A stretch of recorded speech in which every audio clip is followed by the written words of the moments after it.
Praise the Lord. ஆண்டவராகிய இயேசுவின் நாமத்தினாலே உங்கள் அனைவருக்கும் இந்த காலை வேளையிலே ஸ்தோத்திரங்களை கூறிக்கொள்கிறேன். உங்களிடத்தில் வருவேன் என்று சொன்னவரை நாம் ஸ்தோத்தரிப்போம்.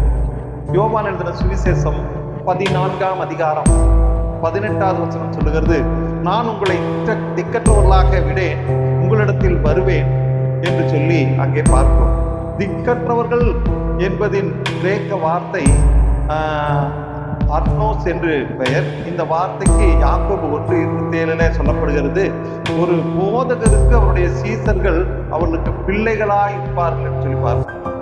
அவருக்கு பிள்ளைகளாய் இருக்கிறவர்கள் போதகர் மரித்த பின்பு சீசர்கள் அனாதையாக போவார்கள், அனாதையாக இருப்பார்கள் என்றுதான் அங்கே போறோம்.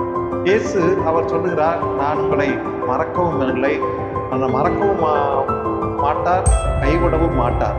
அவருடைய அன்பு மாறாதது, அவர் கண்காணிப்பார் என்கிற அந்த வார்த்தைக்கு தான் நாம் சொல்லுகிறார், நான் உங்களை திக்கற்றவர்களாக விடேன் என்று சொல்லி சீசர்களுக்கு சொன்ன அதே வார்த்தையை கர்த்தர் நமக்கும் சொல்லுகிறார். அவர் நம்மை கைவிட மாட்டார்,